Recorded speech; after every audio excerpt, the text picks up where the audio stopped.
اتفاق ضروری نہیں، اتفاق مطلوب بھی ہے اور اتفاق اعلیٰ ترین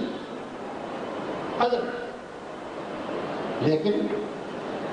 جائز حدود کے اندر اگر اختلاف بھی ہے تو وہ بھی قابل احترام ہے، اور مشاورت نام ہی اختلاف کے احترام اور اختلاف کے باوجود اطاعت کا، یہ چیزیں میں نے جمعیت سے، میں گواہی دیتا ہوں کہ جمعیت سے پہلے تنقید سننے، مخالفت پر مسکرانے، شدید ترین احتساب پر سر جھکانے، بلکہ میں یہاں تک کہوں گا کہ ایک ایسی کیفیت جس میں انسان کی کھال موٹی ہو کہ وہ چیزوں کو برداشت کہ ان کے بغیر اجتماعی زندگی اور اجتماعی اسلام اور اجتماعی جمہوریت ممکن نہیں۔ جمعیت سے میں نے بہت ہی حقیر کے انداز میں موسم نہیں رکھتا، شوق شہادت کی لذت بنی کہ اس سے پہلے جہاد اور شہادت، اس کی لذت اور اس کے مقام سے میں آشنا نہیں، اور اس موقع پر اگر میں یہ کہوں کہ جہاں افغانستان اور کشمیر کے مجاہدین ملی کے مطلع بھائی نے کیا، وہی مجھے جمعیت کے پہلے شہید برادر عبد الملک کی یاد آتی ہے، جس نے مشرقی پاکستان میں پہلی شہادت دے کر اسلامی تحریک کی آبیاری اپنے خون سے اس فصل کشی کی۔ تو یہ شوق شہادت ایک بہت ہی میری حد تک معمولی شکل میں، لیکن یہ شوق اور یہ جذبہ اور یہ طلب میں نے دل میں تھی۔ یہ وہ تمام چیزیں ہیں جو آج ایک فطری انداز میں میرے دل و دماغ پر چھائی ہوئی آپ کو دیکھ، اور میں نے بہتر سمجھا کہ آج اس محفل میں یہ اعتراف بھی کروں اور ساتھ ہی آپ کو بھی دعوت دوں کہ کبھی کبھی تنہائی کے لمحات میں تھوڑا سا وقت اس بات کو سوچنے میں صرف کیا کریں کہ جمعیت کے ایام ہم نے کیسے گزارے اور اس خاندان میں ہم نے کیا سیکھا۔ جمعیت کی ایک روایت رہی ہے کہ ہم ایک دوسرے کو بھائی کہہ کر خطاب کرتے ہیں، اور مجھے اس وقت اپنے محترم بزرگ اور بھائی محمود اعظم فاروقی صاحب کا جملہ یاد آتا ہے، جو اپنے مخصوص انداز میں وہ کہتے تھے کہ خورشید بھائی اور منظر بھائی ہمیشہ بھائی رہے جمعیت سے نکلنے کے بعد بھی، اور ہم برسوں کے گزارنے کے بعد فاروقی صاحب ہی رہے۔ تو یہ باہر جو فرق ہے اس وقت میں کیسے بھول جاؤں، وہ ان 7 سالوں کی بھی ایک حقیقت ہے اور آج بھی وہ یہ حقیقت ہے۔ مطلب جمعیت کے دور کی چند باتوں جو ایک فطری انداز میں جن کا طوفان کا عمل رہا ہے میرے قلب و نظر میں، ان میں آپ کو شریک کرنے کے ساتھ دل چاہتا ہے کہ اس موقع پر 2-4 باتیں میں ذرا وہ بھی کہہ دوں جو جمعیت کے بعد کہ ان 44 سال میں نے سیکھی یا سمجھنے کی کوشش کی۔ امیر جمع احباب ہر دن پہلے پھر التفاق کے دوستان ملے ہمیں،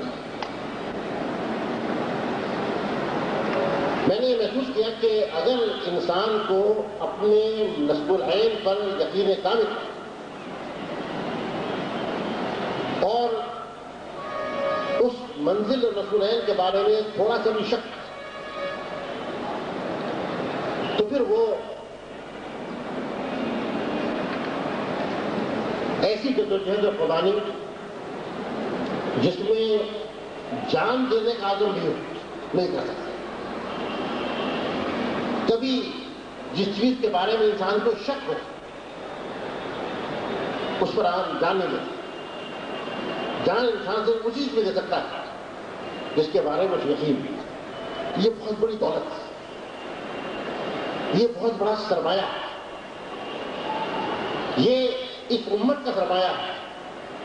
اور جس چیز نے اس امت کو ہمیشہ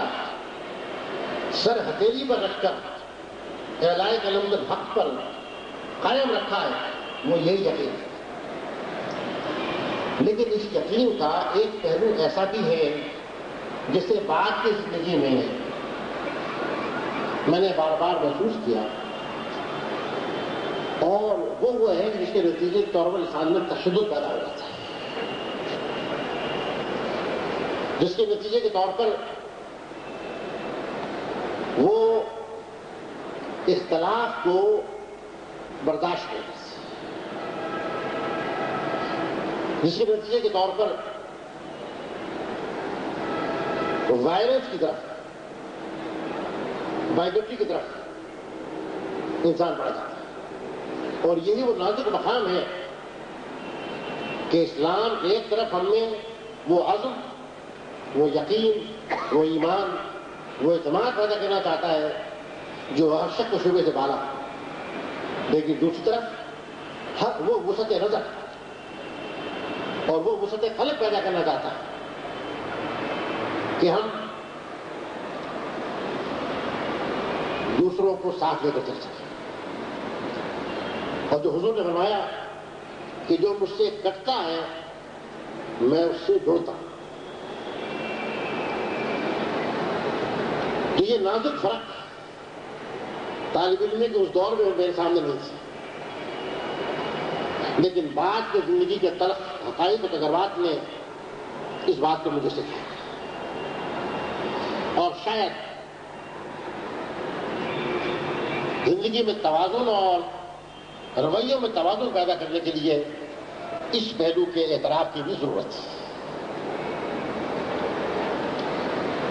دوسری چیز جو میں نے بعد کے تجربات میں سیکھی وہ بھی میں چاہتا ہوں آج آپ سے کہہ دوں, اور وہ یہ ہے کہ اسلام ایک عقیدہ ہے, ایک نظام ہے, پوری زندگی کا ایک دستور اور قانون ہے, ایک نقشہ حیات ہے